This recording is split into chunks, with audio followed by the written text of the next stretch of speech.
It's Mr. Pym here. Good morning. I hope you're enjoying these videos.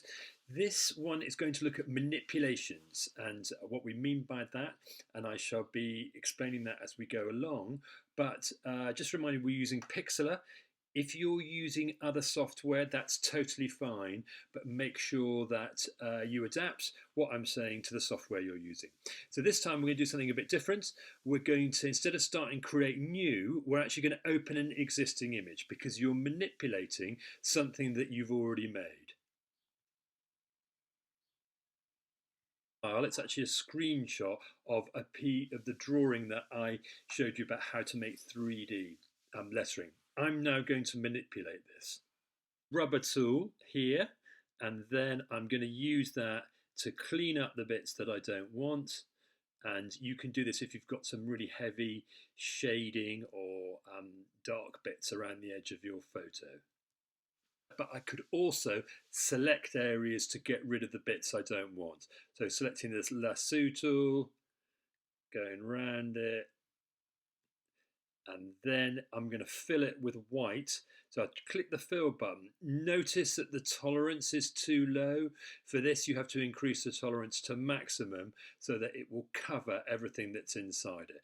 Tolerance to maximum and the fill button, and then I can quickly cover all of these areas that I don't want. Don't forget, you can do lots to the drawing in terms of improving the way it looks. So go to Adjustment, Brightness and Contrast, and I can really increase the contrast here.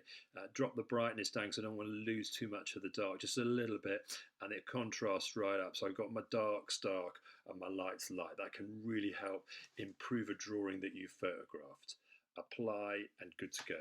A new layer to put my colours in because I want a colour change in this. So I'm adding a new layer. I've already got my image. I don't want text, so I'm going to choose an empty layer now.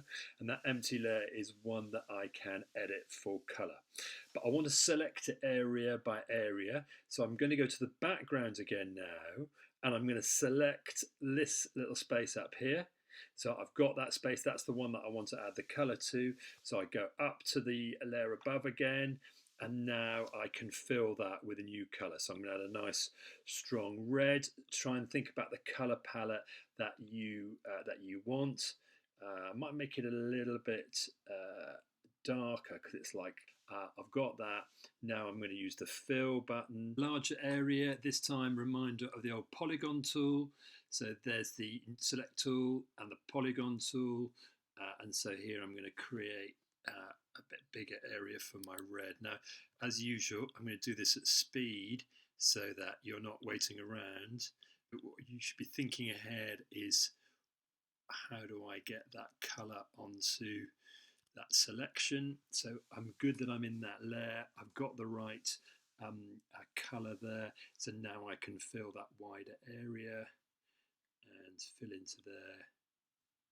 You can see it now. Obviously I need to get that shadow in there, and now I'm going to use the opacity slider to get the same red but much less in, and let's have a look and see if 41%. Start deleting the background. So using the magic wand tool, click in there. You don't even have to use a shift button. You can delete two at the same time, which is fantastic. Press the delete button and you can see now that they have cut through to an imaginary background. So that's great. I'll carry on and do the rest of that.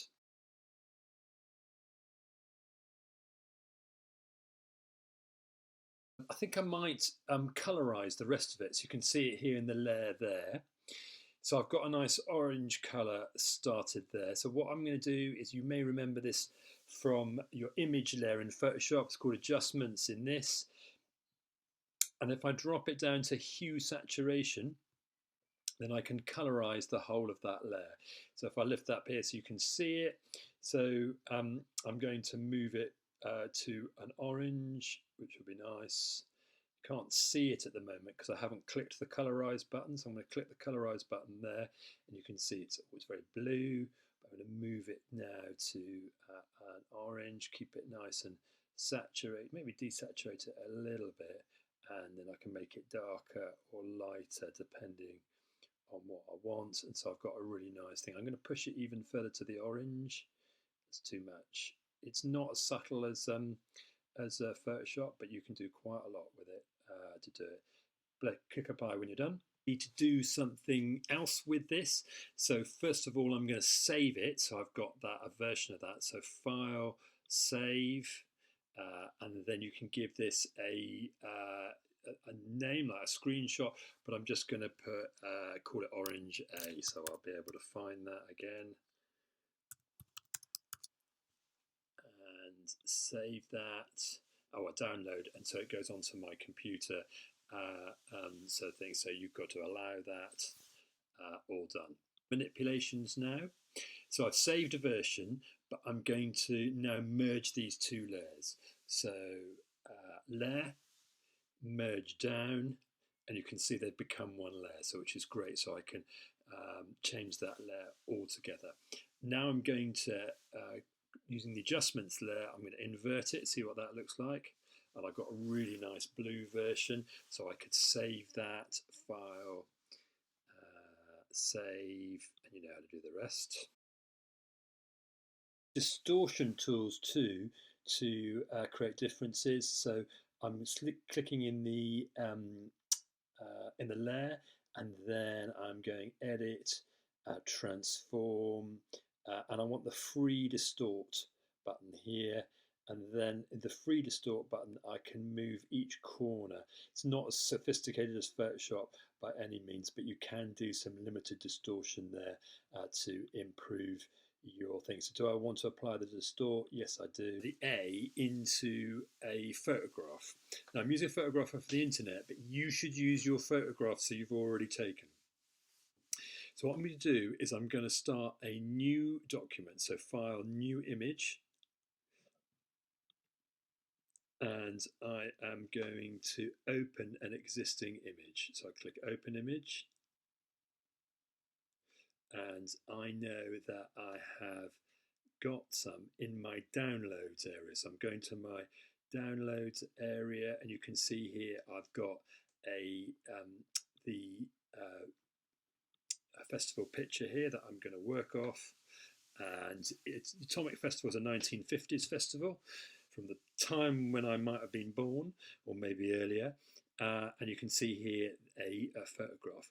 Now I'm going to add in the other one by copying and pasting. So I'm going to open the other image, but this time I'm going to add it as a layer. So plus in the layers, and you can see here this time it says you can put an image into the layer. So I click on image, and then I'm going to use, I think, the blue A that I made earlier, and so I'm doing it here. Now, obviously it's a lot bigger, so I'm going to have to reduce its size and start to do that. Now going to complete the word atomic for Atomic Festival using the text box. So I'm grabbing a text box, but before that I need a new text layer is the best way to do this. So add plus text layer, and then I'm going to write atomic. So we've got atomic. Now I'm going to move that into place, and I've got to make it smaller. So go back to the type tool, and I should be able to change that now. So I don't like the Arial font, so I'm going to go down and see if I've got anything. I quite like this Dank Duck thing, which looks quite nice, and that's got I think it needs to be smaller, so I'm going to change it to, looks like, guessing 65, and that's brilliant. So now that will fit nicely in there. It's going to move it down a little bit, but the color is all wrong. It's black. Moving from that, then if you click on the color there, you get here, and then I can select the right blue from here. I'm going to go a bit lighter, I think, so it stands out a little bit more.